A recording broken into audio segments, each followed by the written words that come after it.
Baby found a German Shepherd inside a shopping bag.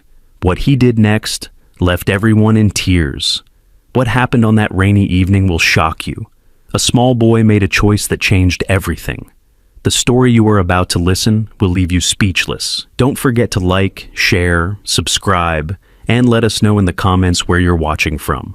The rain fell harder than it had all week, turning the evening market into a slippery maze of puddles and abandoned fruit crates. 5-year-old Alex dragged his feet behind his parents, his small sneakers splashing through the muddy water.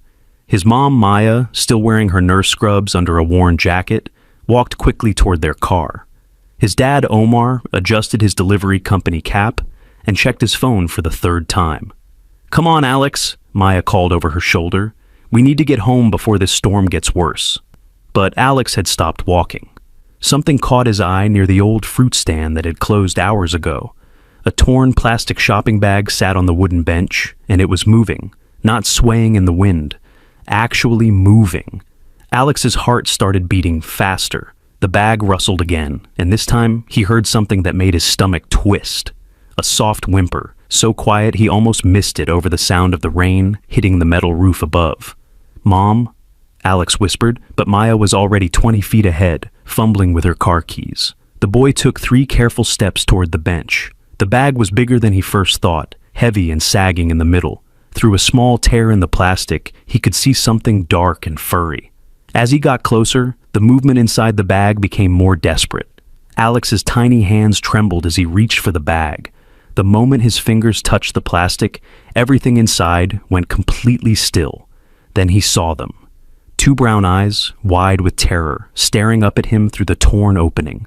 A German Shepherd, full-grown but thin, with a thick black muzzle wrapped around her snout. The dog's breathing was shallow and quick, and Alex could see her ribs moving up and down. But something else made his chest feel tight. Around the dog's neck, barely visible under her matted fur, was a thin ribbon tied to something small and metal. It looked like a key, and taped to the shopping bag's handle was a crumpled piece of paper. "Alex, where are you?" Omar's voice boomed from across the market. The German Shepherd's ears twitched at the sound, and she tried to back away deeper into the bag. But when her eyes met Alex's again, something strange happened. The panic in her face seemed to fade, just a little, like she recognized something in the boy's gentle expression. Alex had never seen a dog look so scared. His grandmother always told him that scared animals could sense if someone wanted to help them. And right now, looking into those desperate brown eyes, Alex knew exactly what he had to do. "It's okay," he whispered to the dog. "I'm going to help you." The rain started coming down even harder, and Alex could hear his parents calling his name. But he couldn't leave, not when someone needed him this badly. The German Shepherd made no sound, but Alex watched as a single tear rolled from her eye and mixed with the rainwater on her fur. In that moment, something passed between them. A silent promise. Alex was going to save her, no matter what. The muzzle looked tight and uncomfortable, held on with what appeared to be shoelaces. Alex's small fingers worked carefully, trying not to hurt the dog as he loosened the knots. The German Shepherd stayed perfectly still, as if she understood that this little boy was her only hope. "Almost got it," Alex murmured, his tongue poking out in concentration, the way it always did when he was focused on something important. The first knot came loose, then the second. As the muzzle fell away, the German Shepherd took her first deep breath in what might have been hours. But still, she didn't make a sound. Alex pulled his small raincoat off his shoulders, not caring that the rain immediately soaked through his t-shirt. He draped the yellow jacket over the dog's trembling body, and for the first time, she moved toward him instead of away. "Alex, there you are!" Maya appeared around the corner, her nurse shoes slipping slightly on the wet pavement. "What are you doing? We need to go." Then she saw what her son was doing, and her face went completely white. "Alex, get away from that dog right now," Maya said, her voice sharp with the kind of authority that came from years of handling emergencies in the hospital. "Mom, she's hurt," Alex said, not moving from his spot beside the bench. "Someone put her in this bag and she couldn't breathe properly." Omar jogged over, water dripping from his cap. "Son, we don't know anything about this animal. She could be dangerous." But as the words left his mouth, The German Shepherd did something that made both parents stop in their tracks. She gently placed her head against Alex's chest and let out the softest whimper any of them had ever heard. Not aggressive or threatening. Grateful. "She's not dangerous," Alex said quietly, his small hand resting on the dog's wet fur. "She's scared." Maya looked at her husband, then back at her son. In her years as a nurse, she had seen plenty of situations where someone's first instinct made all the difference. And right now, watching her 5-year-old son comfort a terrified animal, she realized that Alex's instincts might be better than her own fear. "Omar," she said slowly, "look at her eyes." The German Shepherd was looking up at them now, and the desperation from before had been replaced by something else. Hope. She stayed perfectly still as Maya knelt down to get a better look at her. "She's definitely been abused," Maya said, her medical training kicking in. "Look at these marks on her neck, and she's way too thin." Alex reached into his jacket pocket and pulled out half of a strawberry jam sandwich wrapped in a napkin, his snack from school that he had been saving for later. Without hesitation, he offered it to the German Shepherd. She sniffed it carefully, then took it from his hand with the gentleness of a dog who had been taught good manners. As she ate, Alex noticed that her tail gave the tiniest wag. "Mom, we have to help her," Alex said, looking up with eyes that were bright with determination. "We can't just leave her here in the rain." Omar squatted down beside his son and examined the shopping bag more carefully. "Maya, look at this." He pointed to the key tied around the dog's neck and the piece of paper taped to the bag handle. "This isn't random. Someone wanted this dog to be found." Maya carefully untied the ribbon from around the German Shepherd's neck. The key was small and brass, the kind that might open a locker. The paper taped to the bag was soggy from the rain, but she could make out some handwriting in blue ink. "I can't read all of it," she said, squinting at the smudged words. "But it says something about if you're kind, and there's a name that looks like it starts with an A." The German Shepherd watched Maya handle the paper and key. Her ears perked up with interest. When Maya looked back at her, the dog's expression seemed almost knowing, like she understood that these items were important. "She's waiting for something," Alex observed. "Look at how she's watching us." Omar checked his phone again. The rain was getting worse, and their car was still 50 yards away. But more importantly, he had noticed something that made him uneasy. A dark sedan with tinted windows had been parked across the street when they first arrived at the market. It was still there, and Omar was pretty sure he could see someone sitting in the driver's seat. "We need to make a decision," Omar said quietly to Maya. "But not here. I don't like that car that's been sitting over there." Maya followed his gaze and felt her stomach tighten. In her line of work, she had learned to trust her instincts about danger, and right now, something felt very wrong about their situation. "Alex," she said, trying to keep her voice calm, "can you help us get her to the car, very carefully?" Alex nodded seriously. He stood up slowly, and the German Shepherd immediately moved to his side, not pulling or jumping, but staying close like she was protecting him. As they started walking toward their car, Maya noticed something that made her heart race. The dog kept looking over her shoulder toward the dark sedan, and her ears were pinned back against her head. Every few steps, she would position herself between Alex and the street, like she was blocking him from view. "Omar," Maya whispered. "She's acting like she's protecting Alex from something." They reached their car, and Omar quickly opened the back door. The German Shepherd hesitated for just a moment, looking back toward the market bench, where they had found her. Then she looked up at Alex, who was holding the car door open and waiting patiently. "It's okay," Alex said softly. "You're safe now." The dog climbed into the back seat and immediately curled up next to Alex. As Omar started the engine, Maya twisted around to look at them. The German Shepherd had rested her head on Alex's lap, and for the first time since they found her, she looked peaceful. But as they pulled away from the market, Maya caught a glimpse of the dark sedan in the side mirror. Its headlights had turned on, and it was following them. "Omar," she said quietly, not wanting to alarm Alex, "that car is behind us." Omar's hands tightened on the steering wheel. "I see it." In the back seat, the German Shepherd lifted her head and looked out the rear window. A low growl rumbled in her throat, so quiet that only Alex heard it. "What's wrong, girl?" Alex whispered, stroking her fur. The dog looked at him with those same intelligent brown eyes, and Alex felt like she was trying to tell him something important. Something about the key around her neck, the paper from the bag, and the car that was following them through the rainy streets.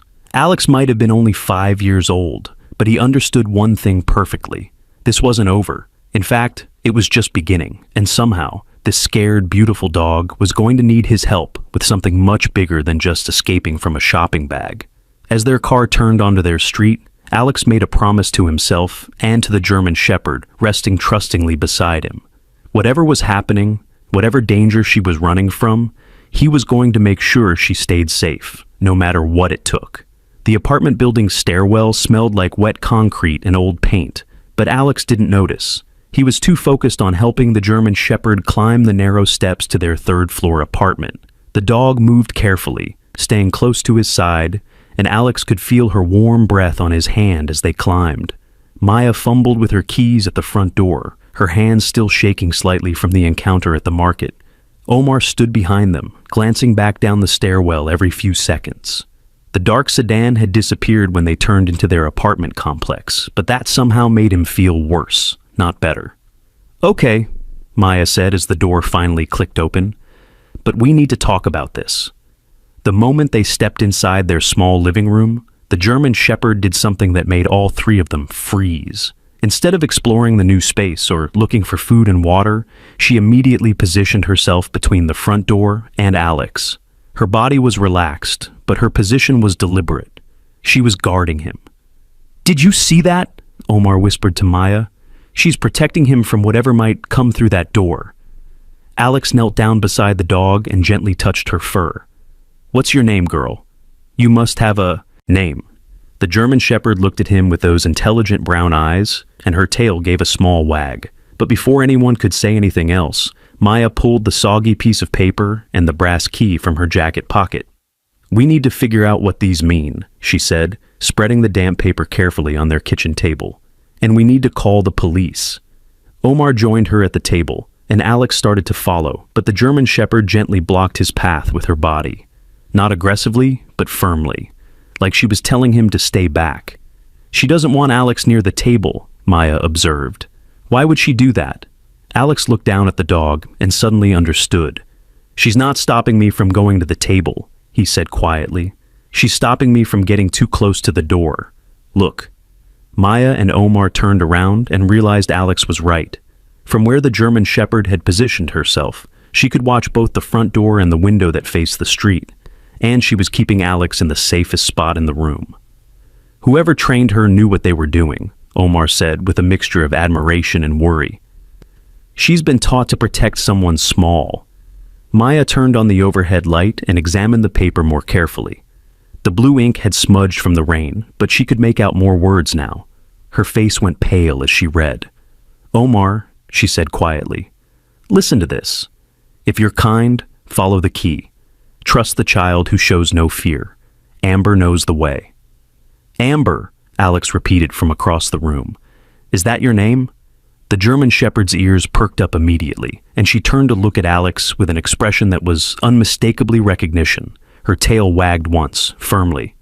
"Her name is Amber," Alex said with a huge smile. "Hi, Amber." Amber's whole demeanor changed. The tension in her body relaxed, and for the first time since they found her, she looked almost happy. She walked over to Alex and gently nudged his hand with her nose, but Maya was still staring at the piece of paper, and her expression was growing more concerned by the minute. "There's more writing on the back," she said, carefully turning the soggy paper over. "It's harder to read, but it says something about a locker and someone named Pike." Omar leaned over her shoulder. "What else can you make out?" "It looks like, 'Don't trust Pike. If something happens to me, Amber will lead you to the truth.' And then there's what looks like an address, but the numbers are too smudged to read." Amber had been watching this conversation intently, and when Maya said the name Pike, the dog's entire body went rigid.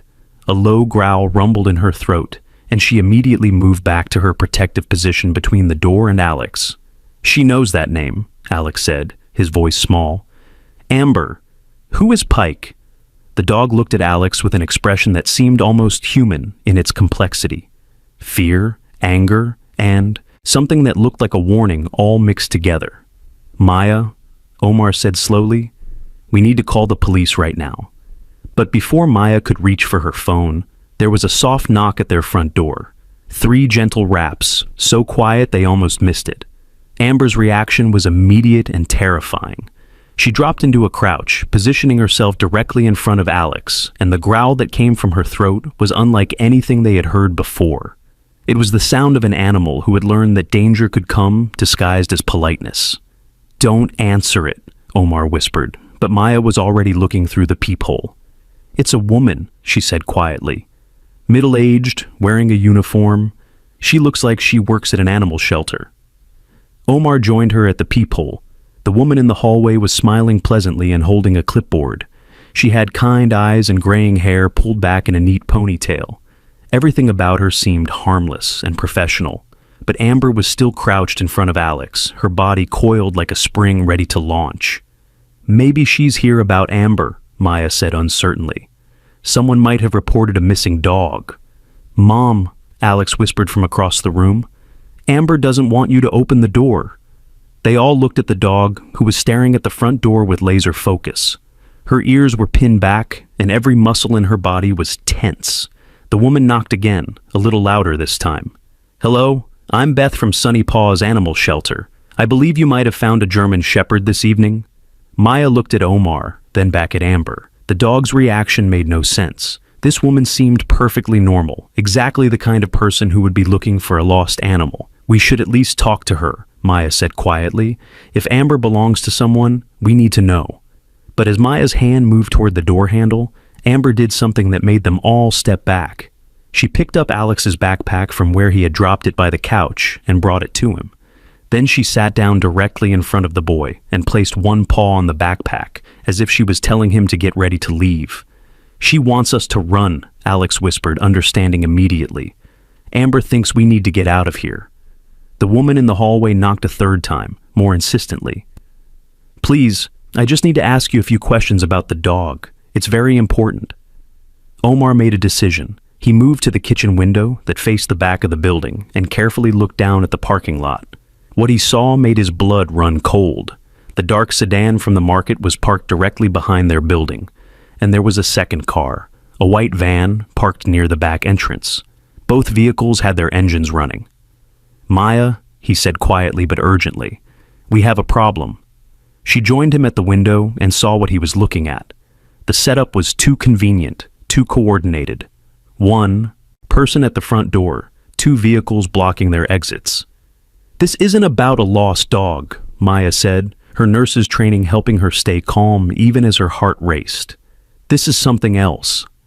Alex had been watching both his parents and Amber, and even at 5 years old, he understood that something was very wrong.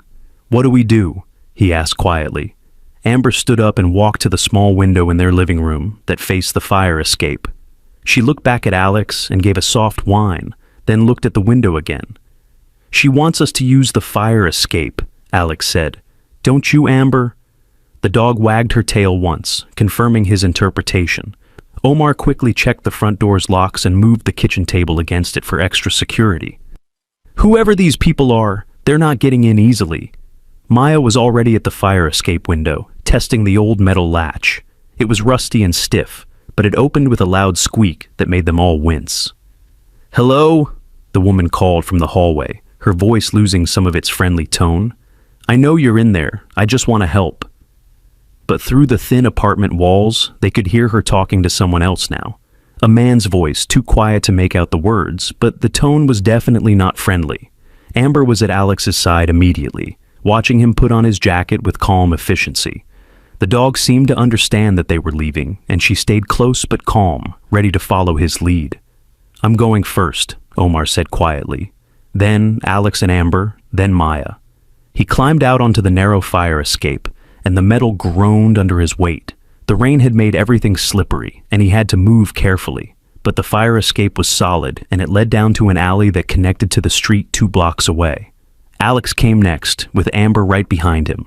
The dog moved down the metal steps with surprising grace, staying close to the boy, but never getting in his way. Maya was the last to climb out, and as she closed the window behind her, they heard the woman's voice change completely. "Fine, the voice said, no longer polite or professional. "Do it the hard way." They heard something heavy slam against their front door. "Go! Go! Go!" Omar whispered urgently, and they started down the fire escape as quickly as they dared. When they reached the second floor, Amber suddenly stopped and looked back up at the apartment building. Through the darkness and rain, they could see flashlight beams moving inside their apartment. "They're already inside," Maya whispered, pulling Alex closer to her.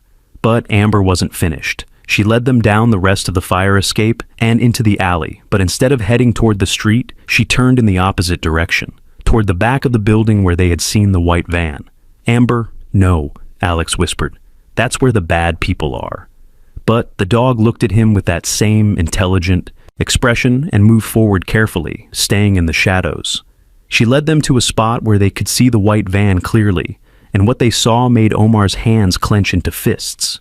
A man in dark clothes was standing beside the van, talking on a cell phone, and beside him, looking very different from the kind shelter worker she had pretended to be, was the woman who had been knocking on their door. "Tell Pike we lost them," the woman was saying into her phone.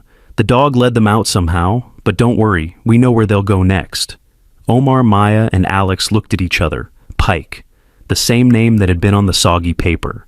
The same name that had made Amber growl. "She knows where we'll go next," the woman continued. "The dog was trained for this. She'll lead the boy to the locker, and we'll be waiting." Amber was listening too, and when the woman mentioned the locker, the dog looked directly at Alex. In her eyes was a message that the 5-year-old boy understood perfectly. They wanted Alex to find something hidden in a locker that the brass key would open. And these people were willing to break into apartments and chase families through the rain to get it. But Amber had been trained to protect someone small, someone exactly like Alex, and she wasn't going to let anyone hurt him. The woman finished her phone call and climbed into the white van. The man got into the driver's seat, and they pulled away from the building. "They're leaving," Maya whispered. "Maybe we can go back up." But Amber was already moving again, leading them deeper into the alley and away from their apartment building. She seemed to know exactly where she was going. "She doesn't want us to go back," Alex said quietly. "She wants us to follow her." Omar looked at his wife. They were standing in a rainy alley in the middle of the night, following a dog they had known for less than 3 hours. Everything about the situation was insane, but the dog had already saved them once by warning them about the people at their door, and right now, Amber seemed to be the only one who understood what was really happening. "Where are you taking us, girl?" Omar asked softly. Amber looked back at him, then at Alex, and started walking toward the far end of the alley. Her posture was confident and purposeful, like she had traveled this route before. As they followed her through the rain-soaked streets, Alex kept one hand on Amber's back and held the brass key tightly in the other. Somewhere in the city was a locker that the key would open, and inside that locker was something that people were willing to hurt his family to get. But whatever it was, Alex knew one thing for certain. He trusted Amber more than he trusted any of the adults who claimed they wanted to help, and if Amber was leading him toward the truth, then that's exactly where he was going to go. Amber led them through a maze of back streets and narrow alleys that Omar didn't even know existed in their neighborhood. The rain had lightened to a steady drizzle, but they were all soaked through. Alex's small hand never left Amber's back, and the dog moved with the confidence of someone who had walked these routes many times before. After 20 minutes of walking, Amber stopped in front of a 24-hour laundromat that sat on the corner of 2 quiet streets. The neon sign flickered weakly, casting pink and blue shadows on the wet sidewalk. Through the large windows, they could see a few people inside, folding clothes and reading magazines. "Why are we stopping here?" Maya asked quietly, looking around for any sign of the people who had been chasing them. Amber walked to the front door of the laundromat and sat down, looking back at Alex expectantly. The boy looked at his parents, then at the dog, trying to understand what she wanted. "Maybe she's thirsty," Alex suggested. "Or maybe there's someone inside who can help us." Omar pushed open the glass door, and a wave of warm, detergent-scented air washed over them. The laundromat was brightly lit and felt safe after their terrifying escape. An elderly man sat in a plastic chair near the back, reading a newspaper. A young woman was folding towels at one of the long tables, but Amber walked straight past all of them and stopped in front of a row of metal lockers along the far wall.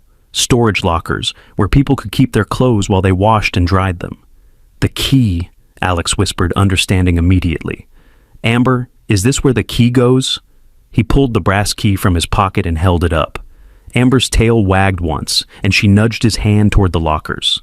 Maya looked around nervously. "We shouldn't be involving strangers in this. What if those people followed us here?" But Omar was studying the lockers, and something caught his attention. "Maya, look at locker number 17. She followed his gaze and saw what he had noticed. Locker 17 had a small piece of tape stuck to the bottom corner, almost invisible unless you were looking for it. And on the tape, written in the same blue ink as the note they had found, were the letters AK. "AK," Alex repeated, like the person who wrote the note. Omar checked the number on the brass key. 17. It was a perfect match. "Alex," Maya said quietly, "I think we should call the police first. This is getting too dangerous." But before Alex could respond, Amber did something that made them all step back in surprise. She walked to the front window of the laundromat and looked out at the street, her ears perked up and alert. Then she turned back to Alex and gave a soft whine that sounded urgent. "She sees something," Alex said, following Amber's gaze to the window. Omar moved carefully to the front of the laundromat and peered out through the glass. His heart sank. The white van was parked across the street, and he could see two figures sitting inside. "They found us," he whispered to Maya. "We don't have much time." Alex was already at locker 17, fitting the brass key into the lock. His small fingers turned it carefully, and the metal door swung open with a soft click. Inside the locker was a small backpack, navy blue and worn from use. Alex pulled it out and set it on the floor. The backpack was heavier than it looked, and when he unzipped it, they all leaned in to see what was inside. The first thing they found was a manila envelope filled with photographs. Black and white pictures of a young woman with kind eyes and dark hair pulled back in a ponytail. In some of the photos, she was holding a baby. In others, she was playing with a German shepherd that looked exactly like Amber. "That's Amber when she was younger," Alex said, pointing to one of the pictures. "And that lady must be AK." Maya picked up one of the photographs and turned it over. Written on the back in the same blue handwriting was, "Amber and me at the park. She's learning to protect little James." "James," Omar repeated, "the baby in the pictures." There were more items in the backpack, a small digital recorder, a USB drive, and a notebook filled with handwritten entries. Maya opened the notebook and began reading the first page. "It's like a diary," she said quietly. "Listen to this. Day 1 of training Amber to be a protection dog. She's so smart, she already understands that James needs special care. If anything ever happens to me, I know she'll keep him safe." Alex was looking through more of the photographs when he found something that made his stomach twist. A picture of the same woman, but this time she looked scared. She was holding the baby close to her chest, and Amber was standing in front of both of them, her body tense and alert. On the back of this photo was written, "Pike found us. Have to move again. Amber knows what to do if they separate us." "Pike again," Omar said grimly. "Who is this person?" Maya was still reading the notebook. "There's more here. She talks about working for some kind of charity organization. But she found out they were doing something illegal with the donations, using fake baby supply drives to move money." "Mom," Alex interrupted quietly, "the people in the van are getting out." Omar looked through the window and saw that Alex was right. Two men in dark clothes were walking toward the laundromat, moving casually but purposefully. "Back door," Maya said quickly, but Omar was already shaking his head. "There isn't one.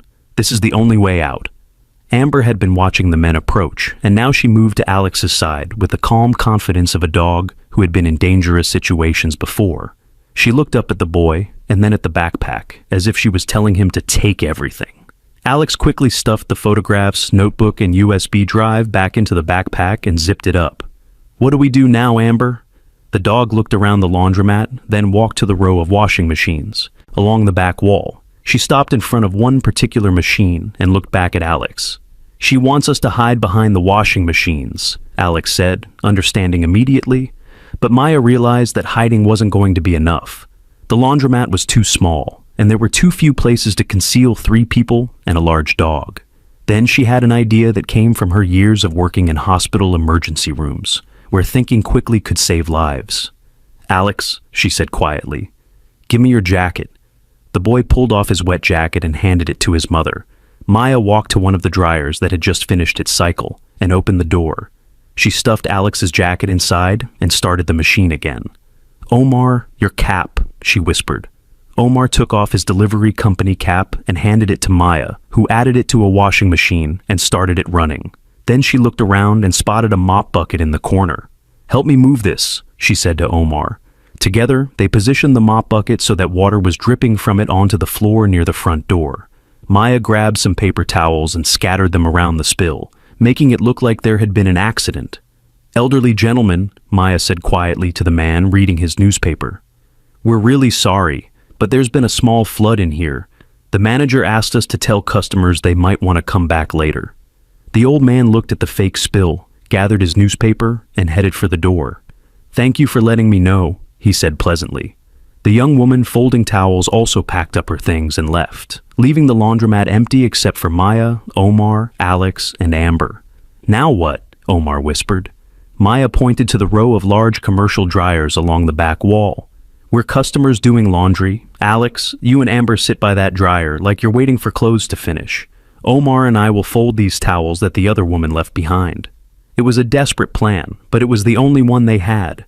Alex sat down on the floor next to one of the big dryers, and Amber immediately curled up beside him. To anyone walking by, they would look like a boy and his dog waiting patiently for their laundry to finish.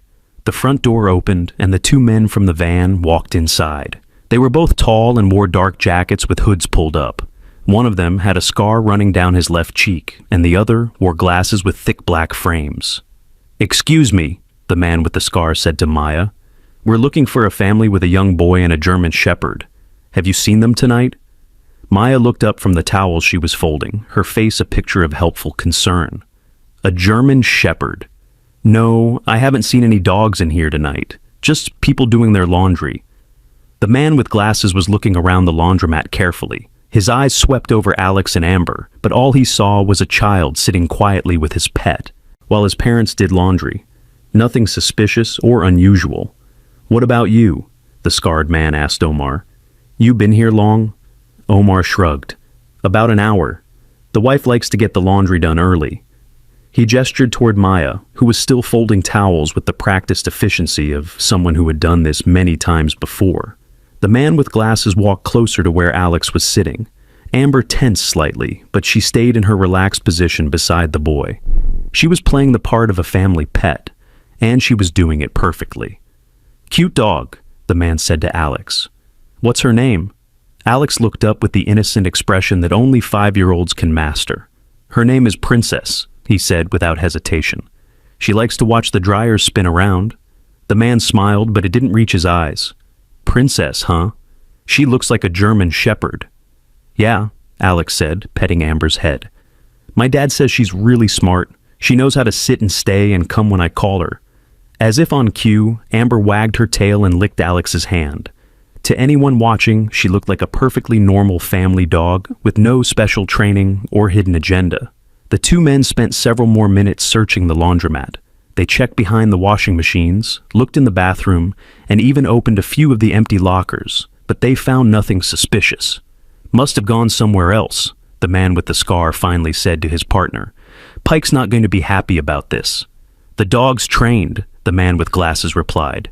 "She'll lead them where we need them to go eventually. We just have to be patient."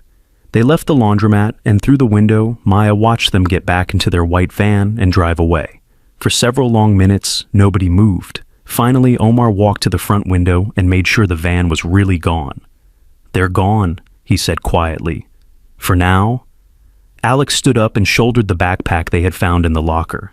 "Amber, you were so good. You pretended to be Princess perfectly." Amber wagged her tail, but her eyes were serious. She walked to the front window and looked out at the street, checking for any signs of danger. Maya was still holding the notebook from the backpack. "We need to find somewhere safe where we can read through all of this properly. There has to be more information about who this Pike person is and what he wants.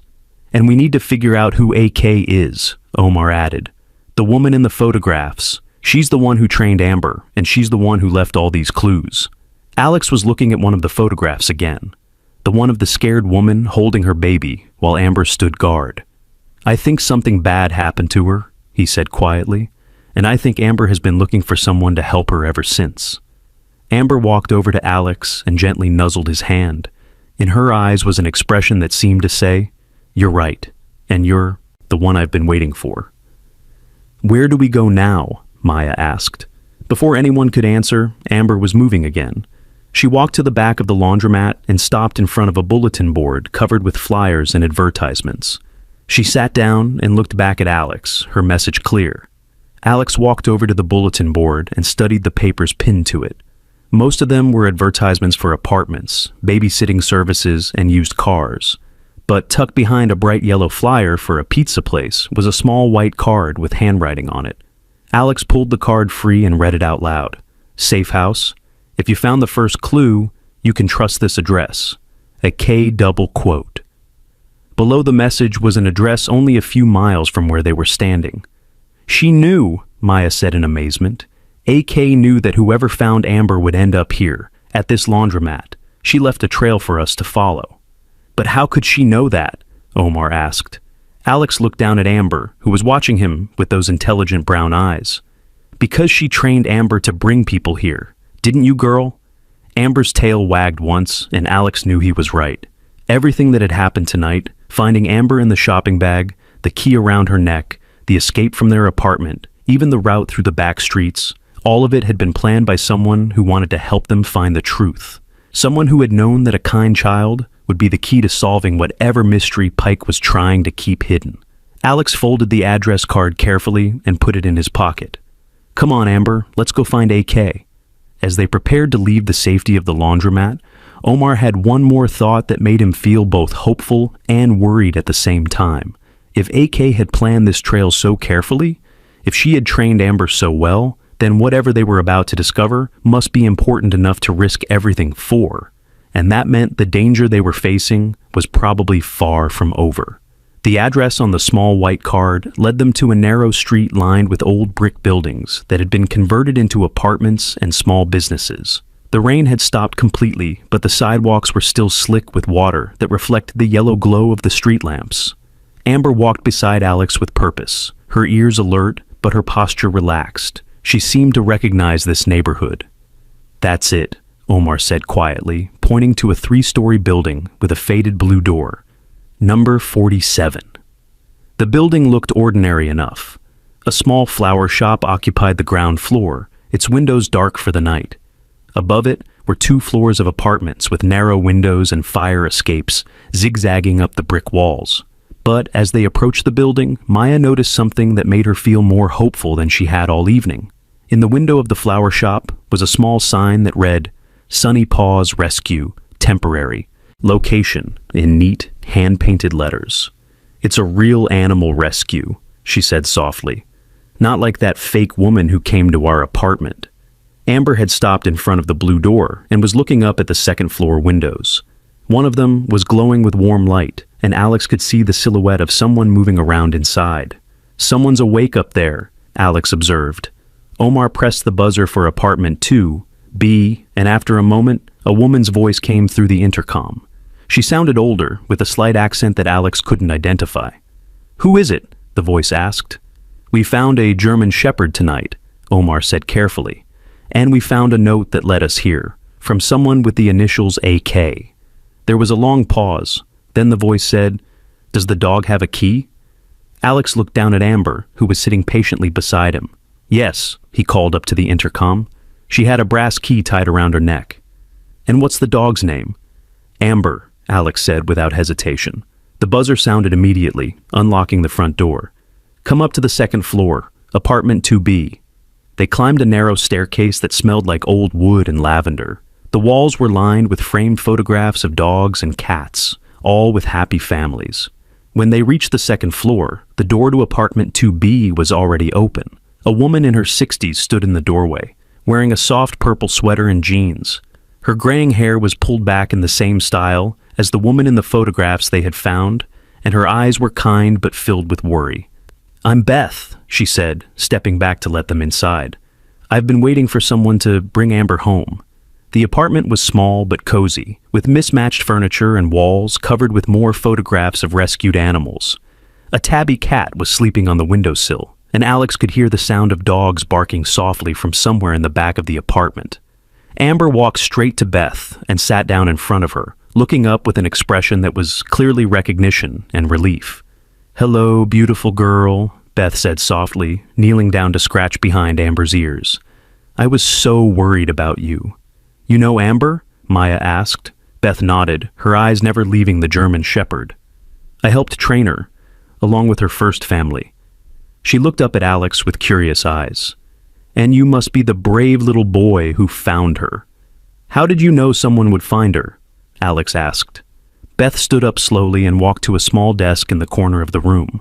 She opened a drawer and pulled out a photograph that was identical to one of the pictures they had found in the backpack. "Because Anna knew that if anything ever happened to her, Amber would find someone exactly like you," Beth said quietly. "Someone small and kind and fearless." "Anna," Omar repeated. "AK is Anna?" "Anna Kowalski," Beth confirmed. "She was my friend, and she was Amber's first family." Beth gestured for them to sit down on her couch, and as they settled in, Alex noticed that Amber stayed close to him, even though she clearly knew and trusted Beth. "Anna came to me 3 years ago," Beth began. "She had a baby boy named James, and she was in trouble. Bad trouble. She'd been working for a charity organization called Bright Future Foundation, but she discovered they were using fake baby supply drives to launder money." Maya felt her stomach clench. As a nurse, she had donated to several baby supply drives over the years, thinking she was helping families in need. "Anna tried to report what she found to the police," Beth continued. "But the man who ran Bright Future Foundation had connections everywhere. Police, city officials, even judges. His name was Kellen Pike." Alex shivered when he heard the name, and Amber immediately moved closer to him, sensing his discomfort. "Pike couldn't just fire Anna or transfer her," Beth said. "She knew too much, so he started threatening her, following her home, making it clear that her safety and James's safety depended on her staying quiet." "So she came to you for help," Omar said. "She came to me for Amber," Beth corrected. "Anna knew that Pike would eventually try to take James away from her, or worse. She needed a protector for her son, someone who could keep him safe if she couldn't." Beth walked to another drawer and pulled out a thick folder filled with documents. "I specialize in training protection dogs for families in dangerous situations. Amber was the smartest, most dedicated dog I'd ever worked with." Alex looked down at Amber, who was resting her head on his knee. "But what happened to Anna and James?" Beth's expression grew sad. 6 months ago, Anna disappeared, just vanished one night. She left James with her sister in another state, but she left Amber with specific instructions." "What kind of instructions?" Maya asked. "If Anna didn't return within a certain amount of time, Amber was supposed to find the evidence Anna had hidden and bring it to someone who could help. Someone small enough to be overlooked, kind enough to care, and brave enough to do the right thing." Beth opened the folder and spread several documents across her coffee table. They were photocopies of financial records, bank statements, and emails. "Anna spent months gathering evidence against Pike's operation," Beth explained. "She documented everything: the fake charity drives, the money laundering, the threats against anyone who tried to expose them." Omar picked up one of the bank statements and whistled softly. "These numbers are huge. They were moving millions of dollars through fake baby charities." "But where's the original evidence?" Maya asked. "These are just copies." Beth looked at Alex. "That's where you come in. Anna hid the original evidence somewhere that only Amber knows how to find. And Amber was trained to only reveal that location to someone she trusts completely." Alex felt a flutter of nervousness in his stomach. "You mean I have to help Amber find the real evidence?" "If you're willing," Beth said gently. "But I have to warn you, it's going to be dangerous. Pike has been looking for Anna's evidence for months, and now that Amber has surfaced, he'll be more desperate than ever."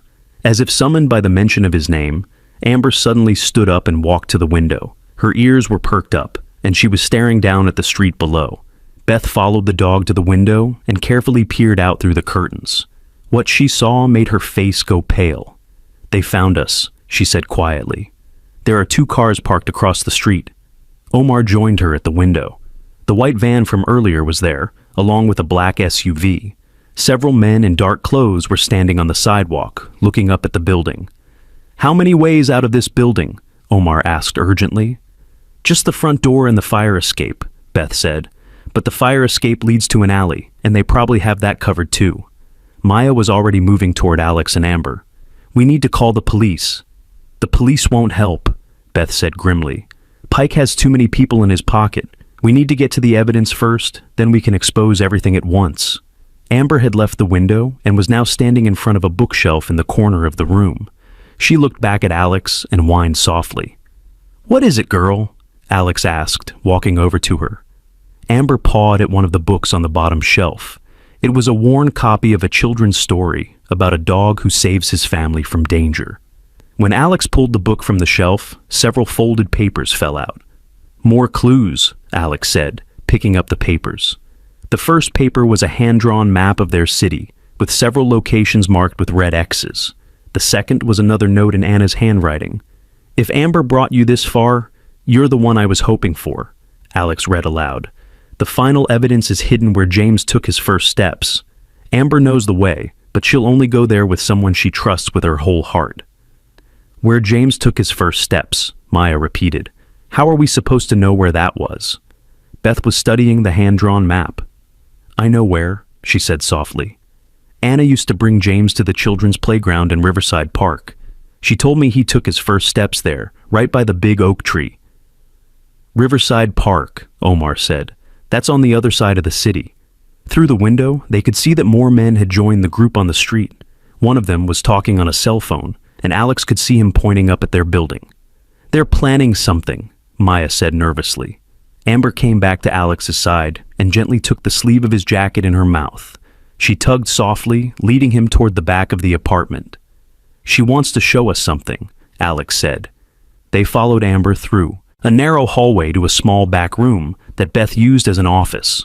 The room had a window that faced the building's back courtyard, and Amber sat down in front of it.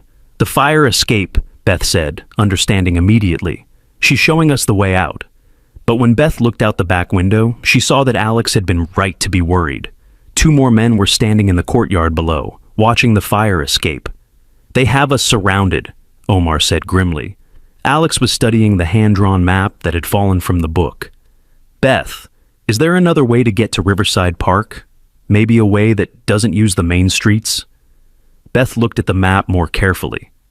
There's a network of old storm drains that runs under this part of the city. They were built in the 1940s, and most people don't even know they exist.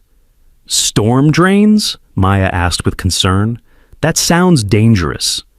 Not as dangerous as Pike's men, Beth replied. And Amber knows those tunnels. Anna used to walk her through them when they were hiding from Pike. As if she understood the conversation, Amber walked to a small closet in the corner of the office.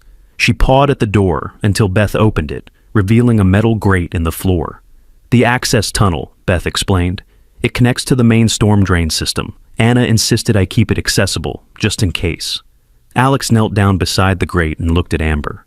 Is this how we get to the park, girl? Amber licked his face and wagged her tail.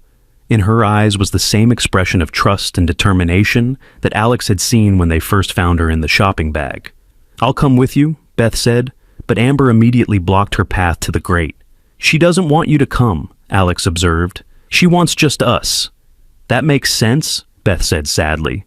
Pike's men will recognize me, but they don't know what your family looks like, and they won't expect a 5-year-old boy to be carrying evidence that could destroy their operation.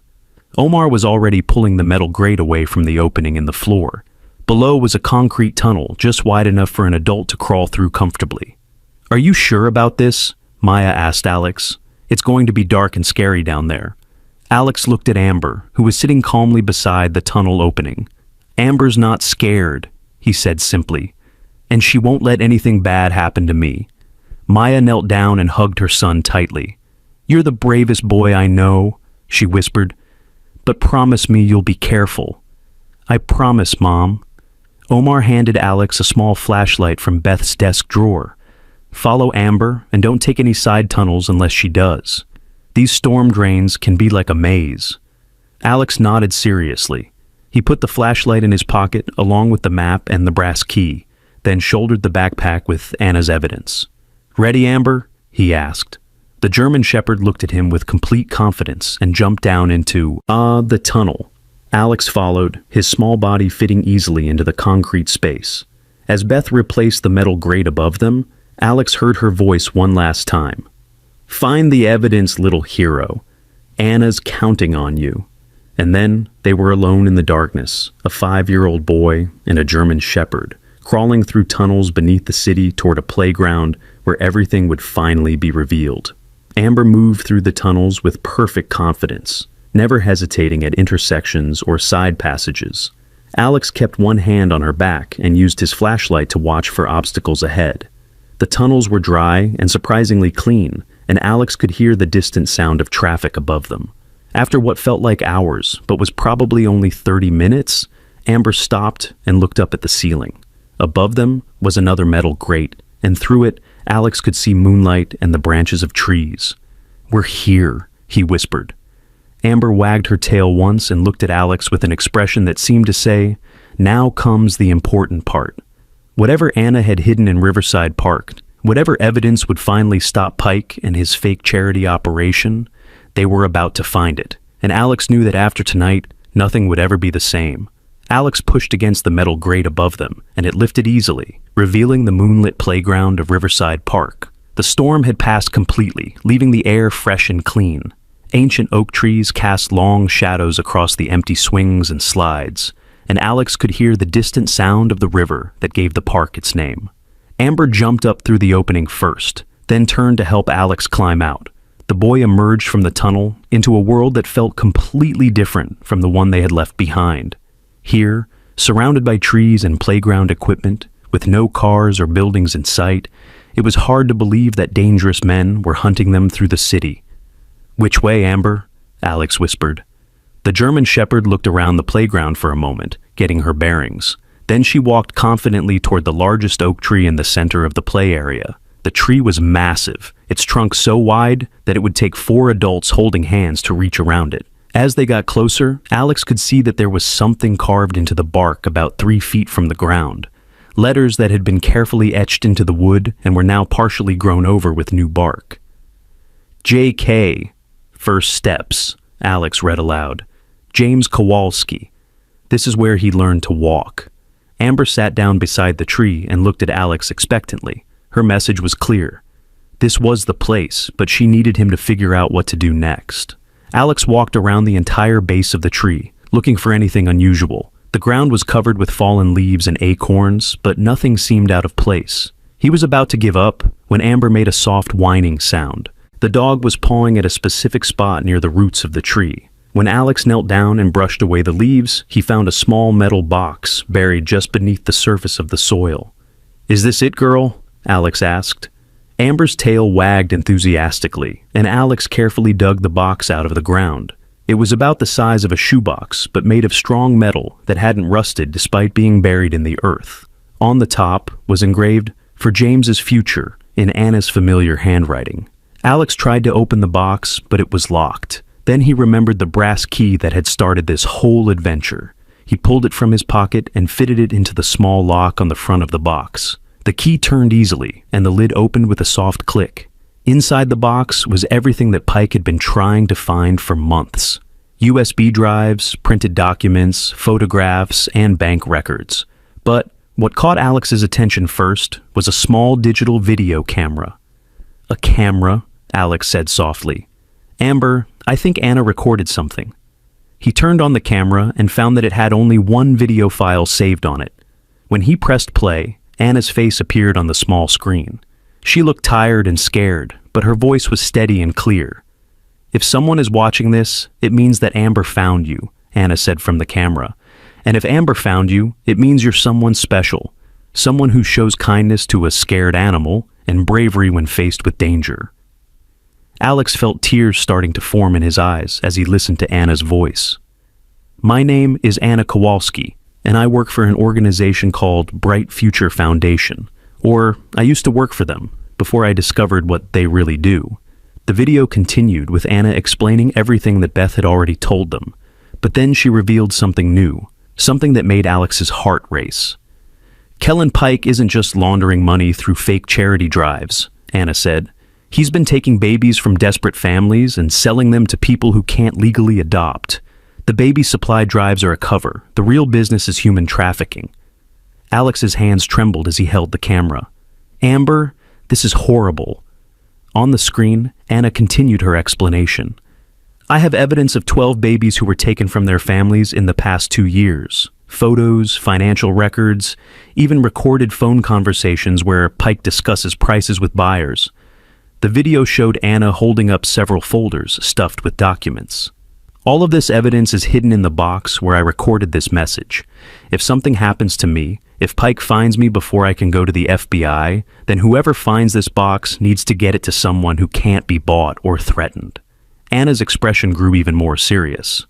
But be careful. Pike has people everywhere. Police, social workers, even some FBI agents. You can't trust just anyone with this information.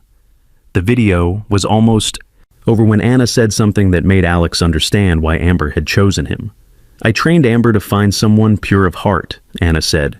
Someone too young to be corrupted by Pike's money, too innocent to be scared off by his threats. If you're watching this, you're probably that person.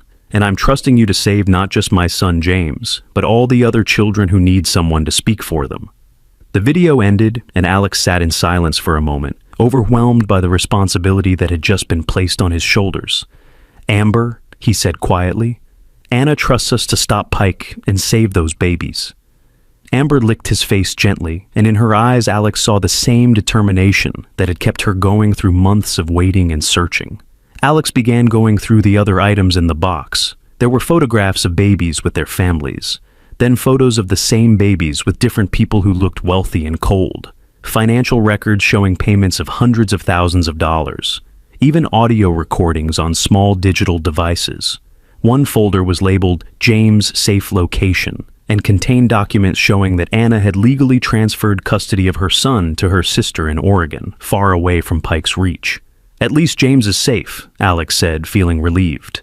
But as he continued examining the evidence, Alex heard something that made his blood run cold, the sound of car engines coming closer to the park. Amber heard them too, and immediately moved to position herself between Alex and the parking area at the edge of the playground. Through the trees, Alex could see headlights approaching. Not just one car, but several. They were driving slowly, like they were searching for something. They found us, Alex whispered. Amber looked at him with calm confidence and then did something that surprised him. Instead of leading him away from the approaching cars, she walked to the base of the oak tree and lay down, as if she was telling him to stay put. Amber, we need to run, Alex said urgently, but the dog just looked at him with those intelligent brown eyes and stayed where she was. After months of training and preparation, after leading Alex through the city to find this evidence, Amber wasn't going to run anymore. The cars reached the parking area, and Alex could hear doors slamming. Multiple sets of footsteps were heading toward the playground. Find them, a man's voice called out. Alex recognized it as the voice of the man with the scar from the laundromat. Pike says the dog will lead us right to the evidence. She's smart, another voice replied, but she's still just a dog. She doesn't know we've been tracking them through the storm drains. Alex felt panic rising in his chest. They had been followed through the tunnels. All of Amber's careful planning, all of Anna's preparation, and Pike's men had still found them. But then Amber did something that showed Alex just how smart she really was. The German Shepherd stood up and walked to the edge of the playground, making herself visible to Pike's men. She barked once, loudly, then turned and ran in the opposite direction from where Alex was hiding. There she is, one of the men shouted. She's heading toward the river. Alex heard the men running after Amber, their footsteps getting farther away. The brave dog was leading them away from the evidence and away from Alex, sacrificing her own safety to protect both the mission and the boy she had learned to love. Amber, no, Alex whispered, but she was already gone. For several minutes, Alex sat alone by the oak tree, clutching the metal box and listening to the sounds of men shouting and searching in the distance. He could hear them crashing through bushes near the river, following what they thought was their only lead to Anna's evidence. But Amber hadn't run toward the river to escape. She had run toward the river to buy Alex time. Time to do what Anna had trusted him to do. Alex opened the backpack and carefully placed all of the evidence from the metal box inside. The USB drives, the photographs, the financial records, the video camera. Everything that could prove Pike's crimes and save the missing children. Then he heard something that made his heart soar, Amber's bark coming from a completely different direction. She had circled around Pike's men and was heading back toward the playground. The men heard her too. "She's doubled back!" one of them yelled. "She's heading back to the tree." But by the time they reached the playground, Amber was sitting calmly beside the oak tree, and there was no sign of Alex or the evidence. "Where's the box?" the scarred man demanded, as if he expected Amber to answer him. "Dogs can't dig that deep," another man said, examining the hole where the metal box had been buried. "Someone helped her. Pike's not gonna like this," a third voice added. Alex watched from his hiding spot in the storm drain tunnel as the men searched frantically around the tree. He had climbed back down into the tunnel after packing the evidence, and Amber had led Pike's men on a wild chase while he waited safely underground. Now the men were getting frustrated. They had been so close to finding Anna's evidence, but somehow a German Shepherd had outsmarted them all. "The dog knows where it is," the scarred man said angrily. "We take the dog back to Pike. He'll make her tell us what we need to know." Alex felt his stomach clench with fear. They were going to take Amber, but as the man reached for Amber's collar, the dog did something that no one expected. She bit him. Not a vicious attack, but a clear warning. Amber had allowed herself to be captured because she knew Alex was safe, but she wasn't going to make it easy for Pike's men. "Forget the dog," another man said, nursing his injured hand. "She's not going to cooperate. We need to find whoever helped her dig up that box." "A kid," the scarred man said grimly. Pike was right. The dog found some kid to help her, just like she was trained to do. "So we find the kid." "How?" "This is a big city. Could be any family with a German Shepherd." "Not any family," the man with glasses said. "The family from the apartment building, the ones who got away from Beth's place. They're the ones who found the dog originally." Alex's heart raced as he realized that Pike's men were going to go after his parents. "What about Maya and Omar Rodriguez?" one of the men was saying, reading from a piece of paper.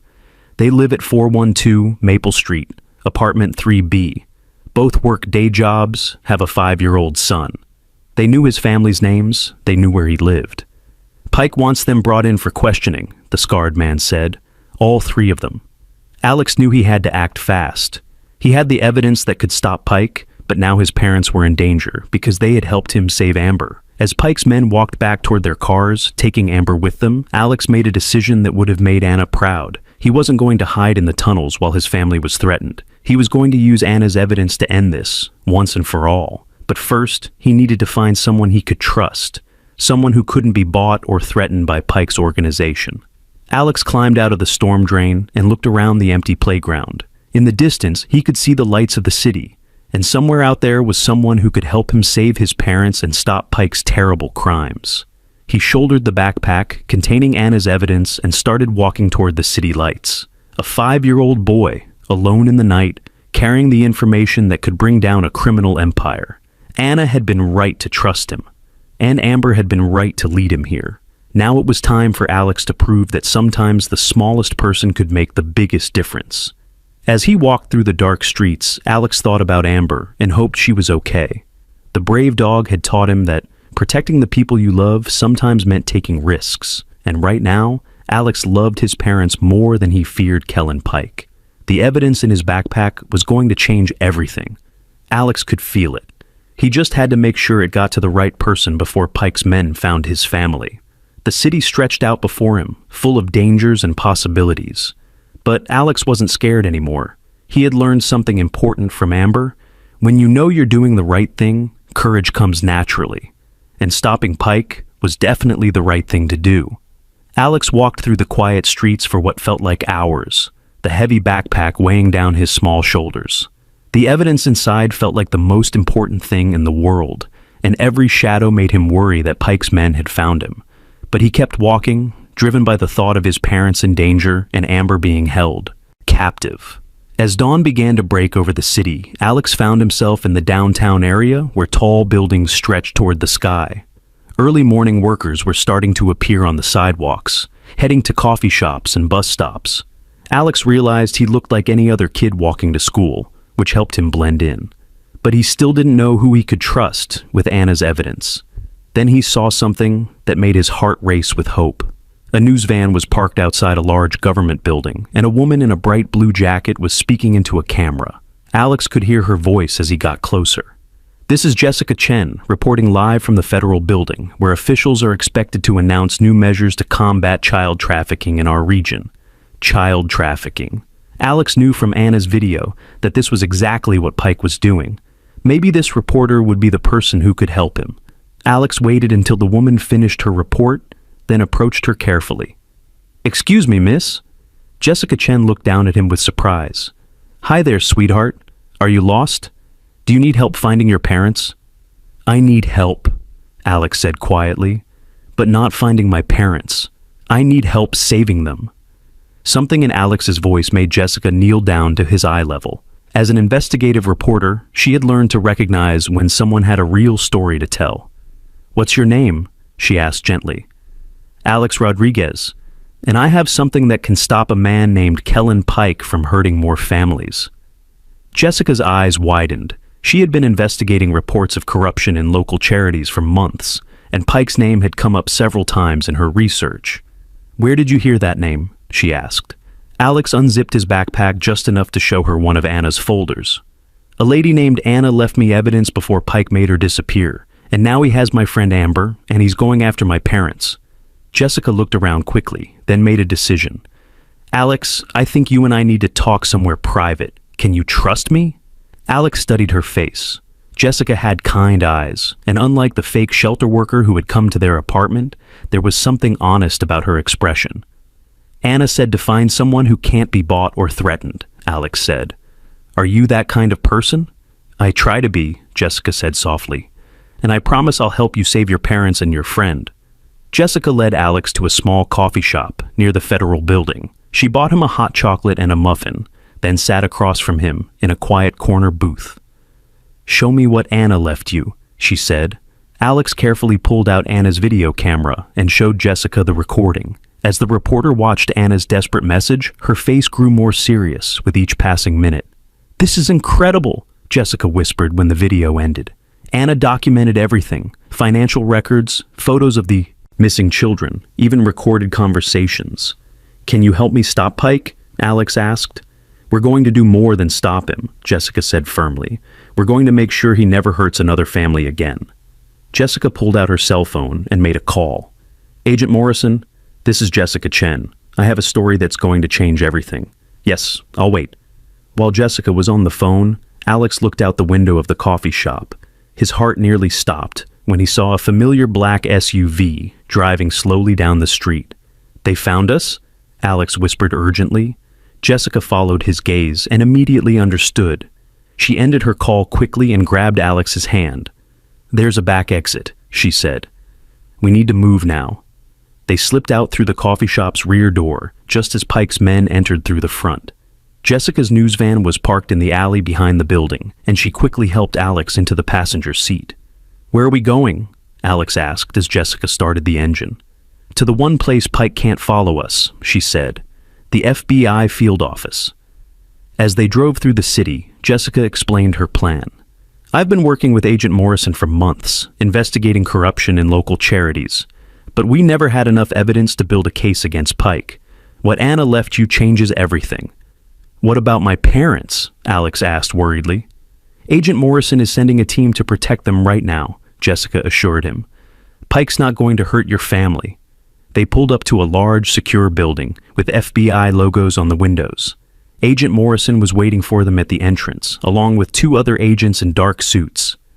"You must be Alex," Agent Morrison said, kneeling down to the boy's level. "Jessica tells me you're a very brave young man." Alex nodded, suddenly feeling shy. "I just want to help Amber and the other kids." "Then let's see what evidence you have."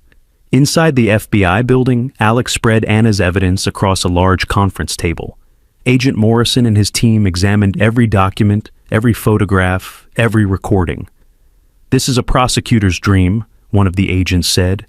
"Bank records showing millions of dollars in illegal transactions. Photos of children who were reported missing. Even recorded phone calls where Pike discusses selling babies." "How quickly can you arrest him?" Jessica asked. "We can have warrants ready within the hour," Agent Morrison replied. But first, we need to make sure Alex's parents and his dog are safe. As if summoned by the mention of Amber, Alex's phone rang. He looked at the caller ID and saw that it was his mother's number. "Mom?" Alex answered quickly, but it wasn't his mother's voice on the phone. It was a man's voice, smooth and cold. "Hello, Alex," the voice said. "My name is Kellen Pike." Alex felt his hands start to tremble, but Agent Morrison quickly moved to his side and gestured for him to keep Pike talking. "I have something that belongs to you," Pike continued.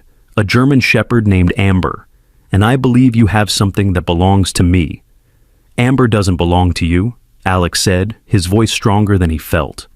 Pike laughed, but it wasn't a nice sound.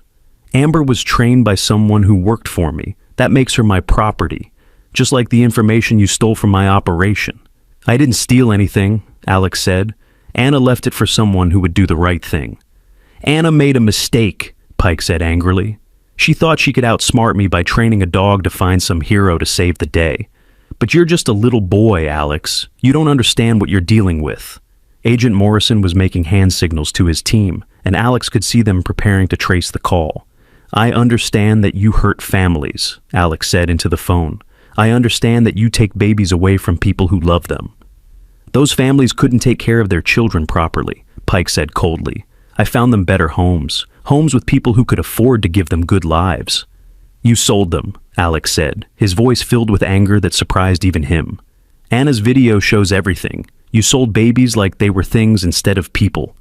There was a long pause on the phone. When Pike spoke again, his voice was different, dangerous. "Here's what's going to happen, Alex," Pike said. "You're going to bring me Anna's evidence, all of it, and in exchange, I'll give you your dog back." "What about my parents?" "Your parents are safe," Pike said. "For now. But if you don't do exactly what I tell you to do, that's going to change very quickly." Agent Morrison was writing something on a piece of paper. He showed it to Alex. "Keep him talking. We almost have his location." "Where do you want me to meet you?" Alex asked. "The old warehouse district on 5th Street, Pike said. "Building 47. You have 1 hour, Alex. Come alone, or your dog dies." The phone line went dead. Agent Morrison immediately turned to his team. "Did we get the trace?"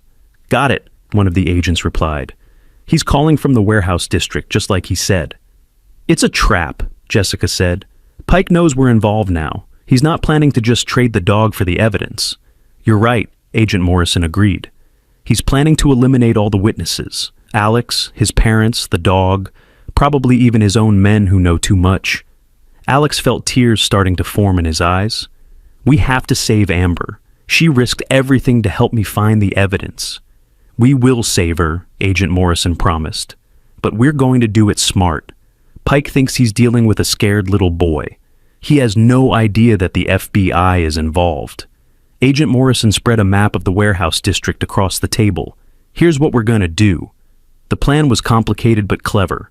Alex would go to the warehouse as Pike demanded, but he would be wearing a wire and a GPS tracker. FBI agents would surround the building, and the moment Pike revealed himself and confirmed his crimes on tape, they would move in. "It's still dangerous," Jessica said. "Pike is desperate now. Desperate people do unpredictable things." "Amber protected me," Alex said quietly. "Now it's my turn to protect her." An hour later, Alex stood outside Building 47 in the warehouse district. The area was full of old, abandoned buildings that had once been factories and storage facilities. Now they were mostly empty, which made it the perfect place for someone like Pike to conduct illegal business. The building Pike had chosen was 3 stories tall, with broken windows and rusty metal siding. Alex could see that some of the windows had been boarded up, and there were several cars parked around the building. "I'm here," Alex said into the tiny microphone hidden in his jacket. "We see you." Agent Morrison's voice came through the small earpiece. "We're in position. Remember, just get Pike to admit what he's done, then get out of there." Alex walked to the front door of the warehouse. It was unlocked, and when he pushed it open, he found himself in a large, empty space filled with old machinery and stacks of wooden crates. "Alex!" a voice called from the back of the warehouse. "Come back here, and bring the evidence." Alex walked through the maze of crates and machinery, his heart pounding with each step. The backpack on his shoulders felt heavier than ever. Finally, he reached the back of the warehouse, where a man in an expensive suit was standing next to a metal table. He was tall and thin, with graying hair and cold eyes that reminded Alex of a snake, and sitting on the floor next to him, tied with a thick rope, was Amber. "Hello, Alex," Kellen Pike said with a smile that made Alex's skin crawl.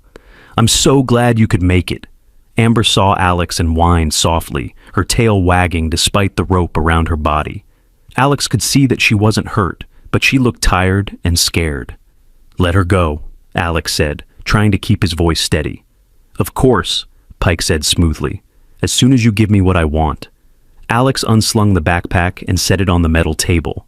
Pike opened it immediately and began going through Anna's evidence. "Remarkable," Pike said as he examined the documents. "Anna was even more thorough than I thought.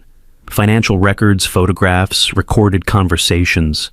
She really thought she could destroy everything I built." "You built it by hurting people," Alex said. Pike looked at him with amusement.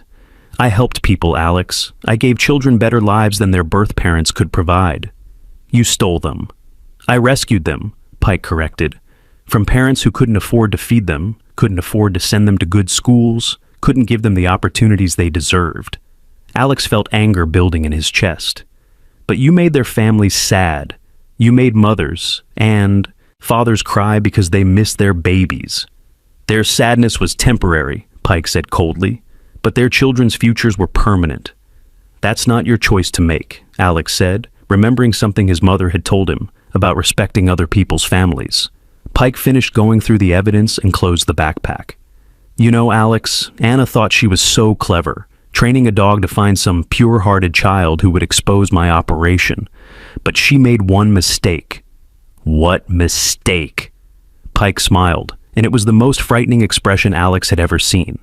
"She assumed that anyone who found this evidence would be allowed to live long enough to use it." Alex felt his blood turn cold. "You said you'd let me and Amber go." "I lied," Pike said simply. "You've seen too much. You know too much. And unfortunately for you, there are no FBI agents coming to save you." Alex's heart nearly stopped. Had Pike figured out that he was wearing a wire? But then Pike continued talking, and Alex realized the man was just being cruel. "You're all alone, Alex," Pike said, "a little boy who thought he could play hero. But this isn't a fairy tale. In the real world, sometimes the bad guys win." "No," Alex said quietly but firmly. "Anna was right. Sometimes all it takes is one person who cares enough to do the right thing." "One person can't change the world," Pike laughed. "But one person can start," Alex replied. And at that moment, as if responding to Alex's words, the warehouse doors burst open and FBI agents flooded into the building. "FBI, nobody move!" Agent Morrison's voice boomed through the warehouse. Pike's face went white with shock and rage. "You brought the FBI?" "I brought help," Alex said, "because that's what brave people do. They ask for help when they need it." As Agent Morrison and his team surrounded Pike, Alex ran to Amber and quickly untied the rope holding her. The German Shepherd immediately jumped up and licked his face, her tail wagging with pure joy. "It's over, Amber," Alex whispered. "We did it. We stopped Pike." Pike was handcuffed and led away, but not before Agent Morrison made sure he heard one important piece of information. "Kellen Pike, you're under arrest for human trafficking, money laundering, kidnapping, and conspiracy. And thanks to the evidence provided by a very brave young man, we'll be able to reunite 12 missing children with their families." As Pike was taken away, Alex hugged Amber tightly. The German Shepherd had taught him that being brave didn't mean not being scared. It meant doing the right thing even when you were scared, and together they had done something that would change the lives of countless families forever. Anna's evidence had been the key, but Alex's courage had been what turned that key and opened the door to justice. The adventure was over, but Alex knew he would never forget the lessons Amber had taught him about loyalty, bravery, and the power of never giving up on someone you love. If this incredible story moved you, please subscribe and share it with others. Let us know in the comments where you're watching from. And don't forget to hit that notification bell for more amazing true stories that will restore your faith in the power of good, triumphing over evil.